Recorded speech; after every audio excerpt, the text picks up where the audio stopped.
Support comes from Mosby Building Arts, a design-build company committed to remodeling the right way. Visit callmosby.com to get project inspiration for any room of your house. It's Thursday, October 6th. This is The Gateway. I'm Wayne Pratt.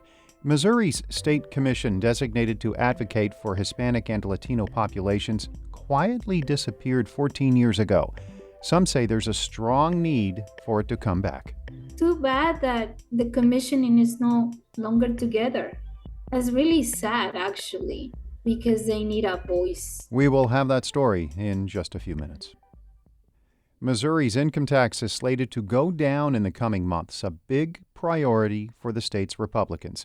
But as St. Louis Public Radio's Jason Rosenbaum reports, some critics are questioning whether the plan will benefit working-class Missourians. Governor Mike Parson signed legislation that reduces Missouri's income tax from 5.4% to 4.95%. The GOP chief executive says the move makes sense, especially since the state has a record budgetary surplus. No matter their background, their income, or job description, they will see a reduction in their tax liability. Democrats, like State Senator Lauren Arthur of Kansas City, say the savings for working-class Missourians will be relatively small. If we have, any number of economic issues, the go-to solution is tax cuts. Parson also signed a bill authorizing a slew of agricultural tax credits. I'm Jason Rosenbaum, St. Louis Public Radio. The Democratic candidate for the Missouri House district that includes Rolla says the legislature should not have passed that income tax cut when education is not fully funded. Retired teacher Lisa McCarthy says Missouri should be doing more to fund education and take some of the burden off property taxes. So here we are talking about income tax breaks, changing the income taxes, making these cuts, and yet we're not putting enough money into the foundation formula as it is. McCarthy says the state claims it fully funds education only because the legislature changed the definition of fully funded in 2016. She made the comments on Politically Speaking. That episode is posted at stlpr.org. The two major party candidates for Illinois governor face off in front of a live audience tonight. Alex Degman reports. Governor J.B. Pritzker and his challenger, Republican State Senator Darren Bailey, will debate each other at Illinois State University. It'll be their first time in front of a live television audience as they seek votes ahead of the November 8th election. A national team from Nexstar Media is handling production. They're also responsible for debates between Beto O'Rourke and Greg Abbott in Texas and John Fetterman and Mehmet Oz in Pennsylvania.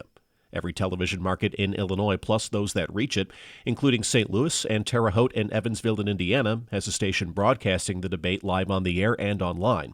And it's not available to stream live anywhere outside of Nexstar platforms. It starts at 7. I'm Alex Degman. St. Louis's mayor wants to use at least $40 million in pandemic relief funds to improve street safety. Tashara Jones says the money would support a citywide mobility and transportation plan. The proposal follows public input from town halls, an online survey, and discussions with community leaders. Traffic improvements are usually determined on a ward-by-ward basis, but Jones says that system is not working. In an op-ed for the Riverfront Times, she calls for structural change in how the city maintains its streets because many people do not feel safe on St. Louis roads. The U.S., Europe, and Japan may soon get a spray version of the COVID-19 vaccine. St. Louis Public Radio's Sarah Fenton reports Washington University has licensed the rights to make it to a Pennsylvania company called Ocugen. The COVID-19 vaccines currently licensed in the U.S. protect people from getting really sick or dying from the coronavirus. The scientists say the nasal spray version could keep people from getting sick in the first place. That's because the vaccine's administered into the upper respiratory tract, where the coronavirus enters the body. WashU researchers began developing the vaccine early in the coronavirus pandemic. It uses deactivated cold viruses to deliver therapy to cells. The vaccine was first licensed to a company in India, where it became the first nasally administered COVID-19 vaccine in the world. Ocugen will soon begin its own clinical trials for the vaccine. I'm Sarah Fenton, St. Louis Public Radio. We're having a party this weekend, and I hope you'll join us. Celebrate 50 years of St. Louis Public Radio at 50 Fest this Saturday, October 8th. Enjoy live music from the St. Boogie Brass Band, Point of View Jazz Ensemble, and DJ Creme de la Craie, plus food trucks and family fun. Admission is free. Join us Saturday from noon to 6 p.m. Information is at stlpr.org/50fest. Hispanic Missourians used to have advocates built into state government thanks to the bipartisan Governor's Commission on Hispanic Affairs.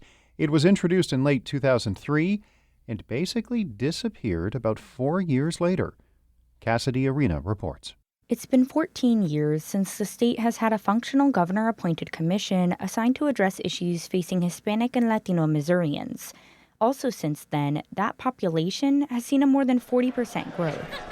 At the Business After Hours social hosted by the St. Louis Hispanic Chamber of Commerce, attendees say events like these that support Hispanic communities are integral to their professional and personal growth. Attendees like Gabriela Ramirez Arellano, who says there's a need for more state efforts like these. We're barely scratching the surface on the needs. Ramirez Arellano is an entrepreneur who served on Governor Mike Parson's Show Me Strong Recovery Task Force last year.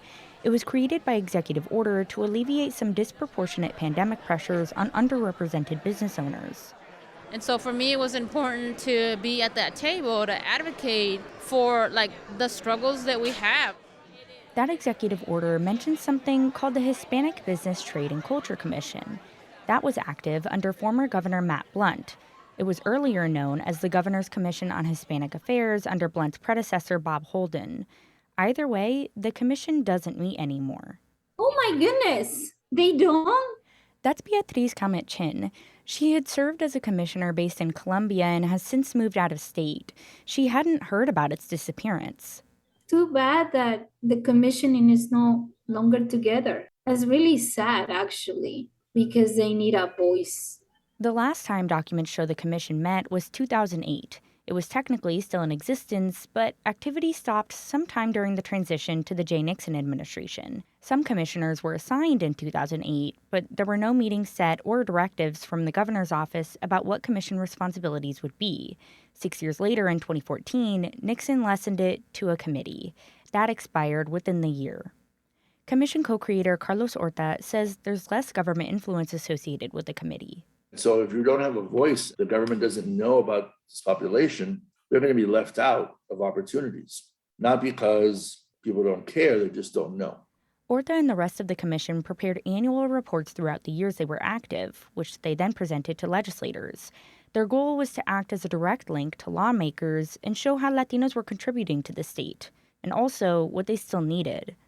In their preliminary research, the creators of Missouri's former commission found states surrounding Missouri have pretty successful Hispanic commissions: Nebraska, Kansas, Illinois, and Iowa.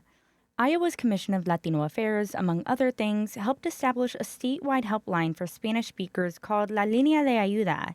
Caleb Knutson had been its chair for more than 2 years. He says the fact that Iowa's Latinos have a commission gives them teeth. You know, if we were just some committee that got put together, some nonprofit, that's us on our own legs. But when people hear that we are governor appointed and we get an official letter and an email with the stamp and seal, that matters. People care about that. Back here in Missouri, former commissioners say they are willing to help whoever steps up to start a commission again. And St. Louis resident Gabriela Ramirez Arellano is trying. To be able to be at the table and provide and share some of those experiences as challenges or as best practices, it helps the state actually acknowledge and realize that there are other people besides English speakers that they need to help. As of now, there hasn't been any major development to reestablish a state commission designated for Missouri's Hispanic and Latino communities. I'm Cassidy Arena. Cassidy is a reporter at KBIA in Columbia. The Gateway is a production of St. Louis Public Radio, a listener-supported service of the University of Missouri St. Louis. Music by Ryan McNeely of Adult Fur, and kudos to Ryan. He's been named to the St. Louis Business Journal's 40 Under 40 class of 2022. I'm Wayne Pratt. Have a great day. Support comes from the Missouri Forest Products Association. Missouri produces wood pallets, railroad ties, white oak barrels, hardwood floors, and more. Details on the variety of products made in the state are at choosewood.com.